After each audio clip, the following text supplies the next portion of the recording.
朋友们，美国副总统万斯捅了欧洲的马蜂窝。当地时间2月14号，美国副总统万斯在慕尼黑安全会议上演讲，震动了整个欧洲大陆。根据英国《卫报》、路透社、美国政治新闻网、欧洲版 Political EU 等媒体的报道，欧洲人原本期待万斯在演讲中谈及美国对俄乌冲突、中俄以及美欧安全分歧等关键议题的看法。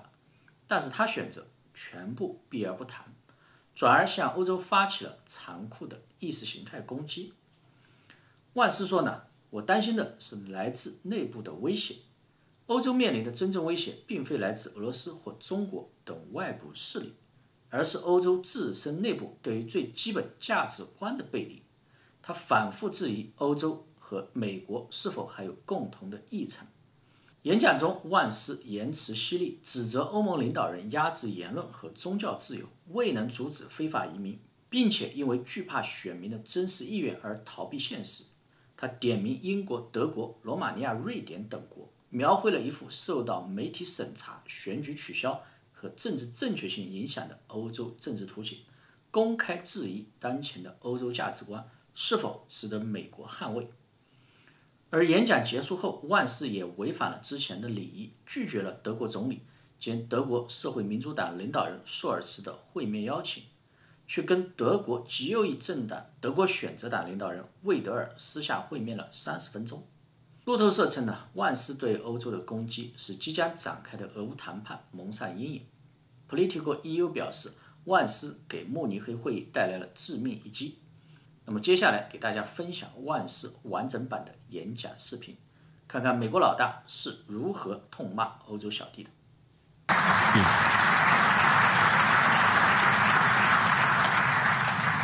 I hope that's not the last bit of applause that I get, but we gather at this conference, of course, to discuss security. And normally, we mean threats to our external security. I see many great military leaders gathered here today.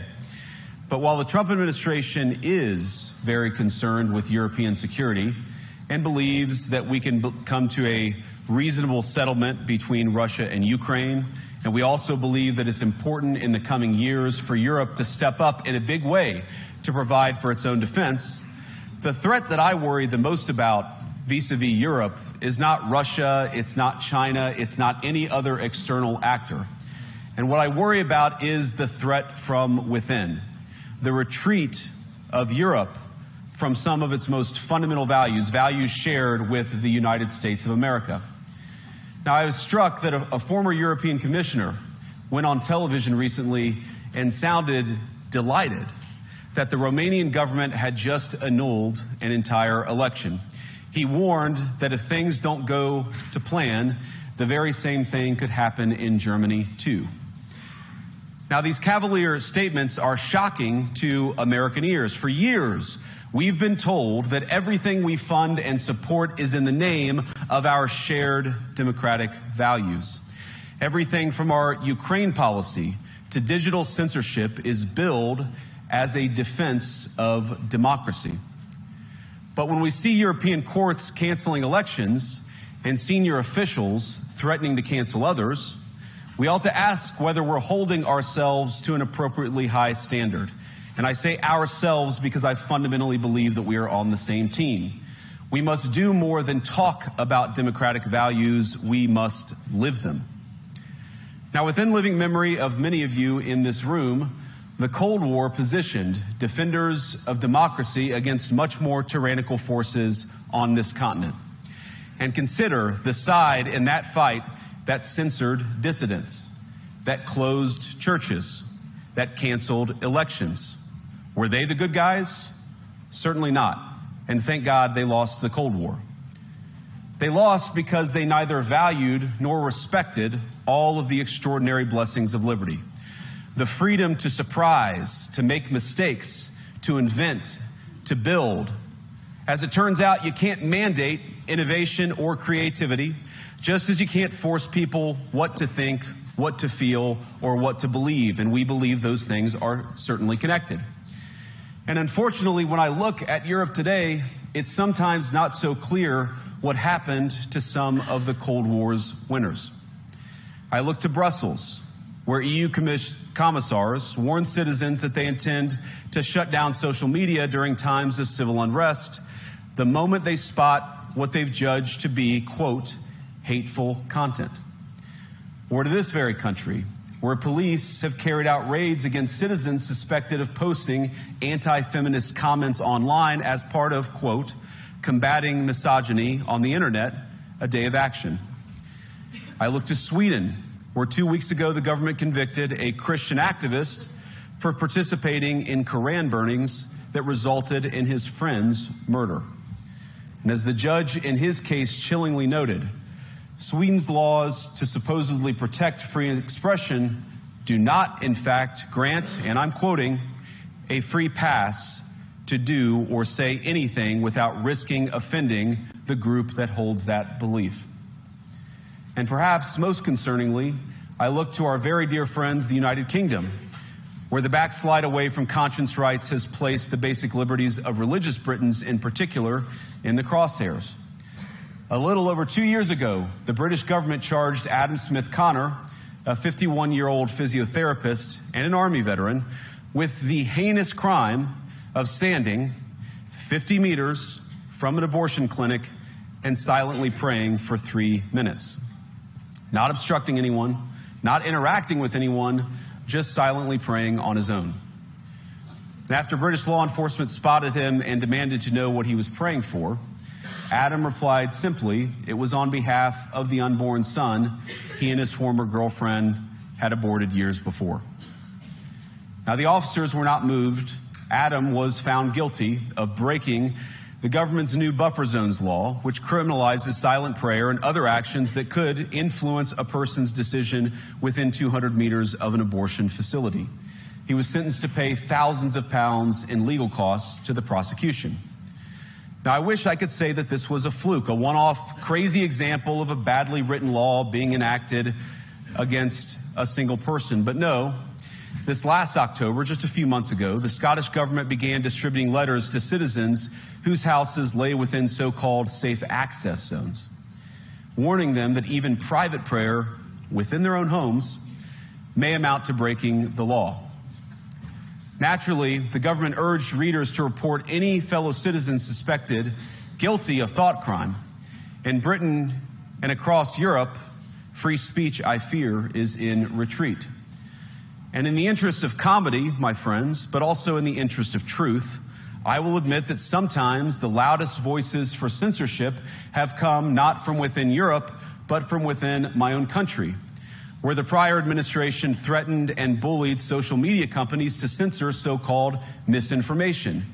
Misinformation like, for example, the idea that coronavirus had likely leaked from a laboratory in China. Our own government encouraged private companies to silence people who dared to utter what turned out to be an obvious truth. So I come here today not just with an observation, but with an offer. And just as the Biden administration seemed desperate to silence people for speaking their minds, so the Trump administration will do precisely the opposite, and I hope that we can work together on that. In Washington, there is a new sheriff in town, and under Donald Trump's leadership, we may disagree with your views, but we will fight to defend your right to offer it in the public square, agree or disagree.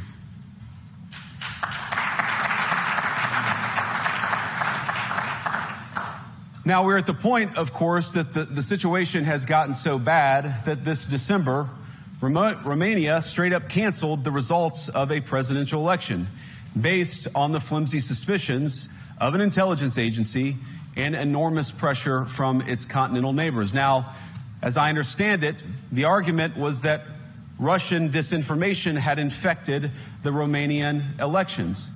But I'd ask my European friends to have some perspective. You can believe it's wrong for Russia to buy social media advertisements to influence your elections. We certainly do.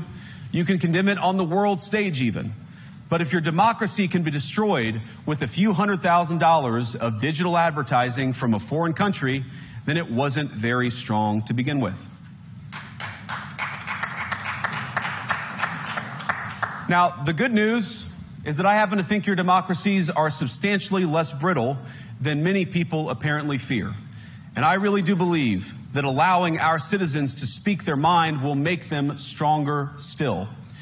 Which, of course, brings us back to Munich, where the organizers of this very conference have banned lawmakers representing populist parties on both the left and the right from participating in these conversations. Now, again, we don't have to agree with everything or anything that people say. But when political leaders represent an important constituency, it is incumbent upon us to at least participate in dialogue with them. Now, to many of us on the other side of the Atlantic, it looks more and more like old entrenched interests hiding behind ugly Soviet-era words like misinformation and disinformation, who simply don't like the idea that somebody with an alternative viewpoint might express a different opinion or, God forbid, vote a different way or, even worse, win an election. Now, this is a security conference, and I'm sure you all came here prepared to talk about how exactly you intend to increase defense spending over the next few years in line with some new target. And that's great, because as President Trump has made abundantly clear, he believes that our European friends must play a bigger role in the future of this continent.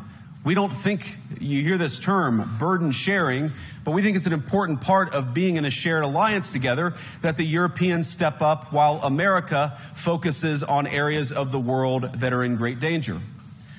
But let me also ask you, how will you even begin to think through the kinds of budgeting questions if we don't know what it is that we're defending in the first place? I've heard a lot already in my conversations, and I've had many, many great conversations with many people gathered here in this room. I've heard a lot about what you need to defend yourselves from, and of course that's important. But what has seemed a little bit less clear to me, and certainly I think to many of the citizens of Europe, is what exactly it is that you're defending yourselves for.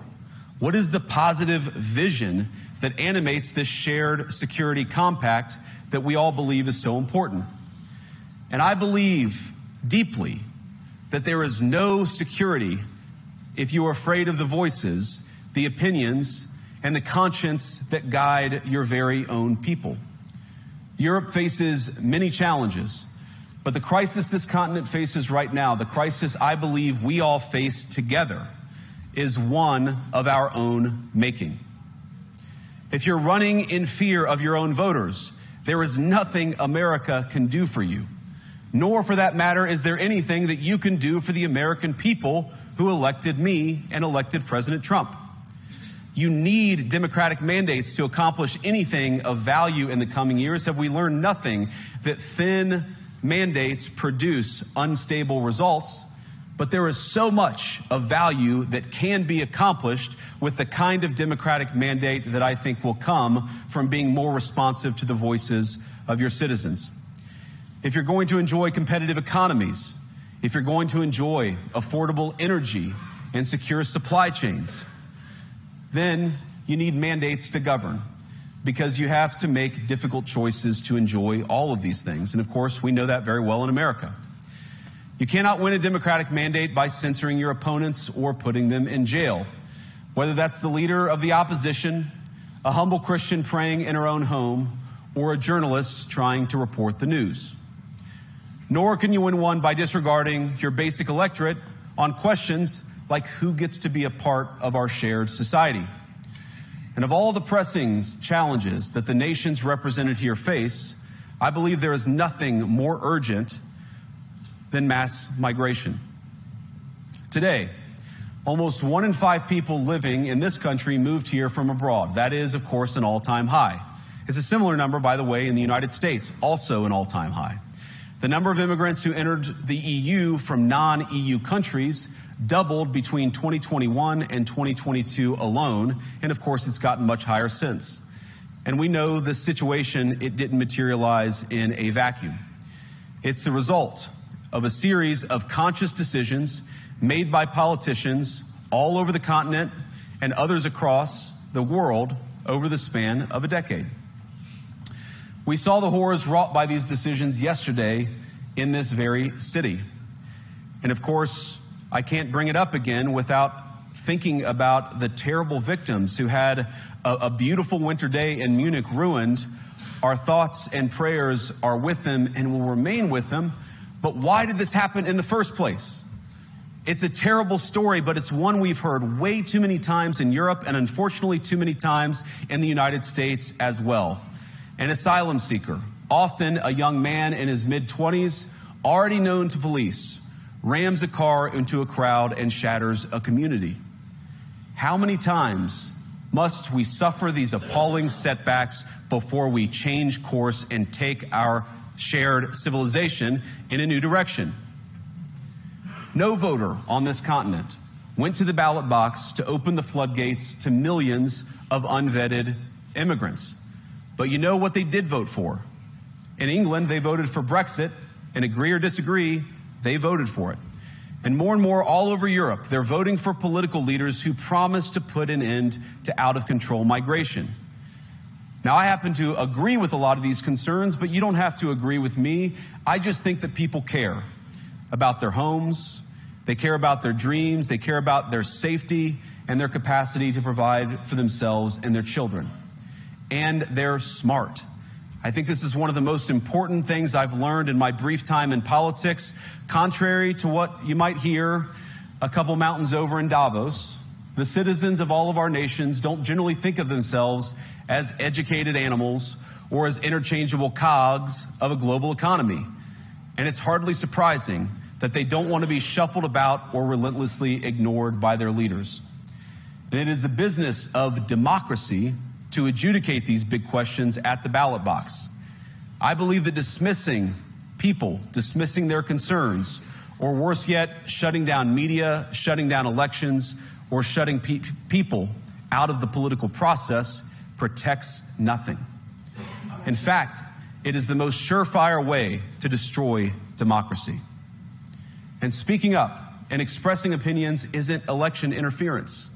Even when people express views outside your own country, and even when those people are very influential. And trust me, I say this with all humor, if American democracy can survive 10 years of Greta Thunberg scolding, you guys can survive a few months of Elon Musk. But what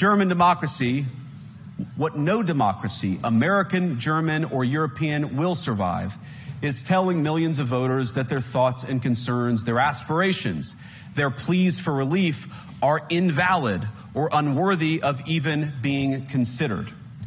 Democracy rests on the sacred principle that the voice of the people matters. There's no room for firewalls. You either uphold the principle or you don't. Europeans, the people, have a voice. European leaders have a choice. And my strong belief is that we do not need to be afraid of the future. You can embrace what your people tell you, even when it's surprising, even when you don't agree. And if you do so, you can face the future with certainty and with confidence, knowing that the nation stands behind each of you. And that, to me, is the great magic of democracy. It's not in these stone buildings or beautiful hotels. It's not even in the great institutions that we have built together as a shared society. To believe in democracy is to understand that each of our citizens has wisdom and has a voice. And if we refuse to listen to that voice, even our most successful fights will secure very little. As Pope John Paul II, in my view, one of the most extraordinary champions of democracy on this continent or any other, once said, "Do not be afraid." We shouldn't be afraid of our people, even when they express views that disagree with their leadership. Thank you all. Good luck to all of you. God bless you.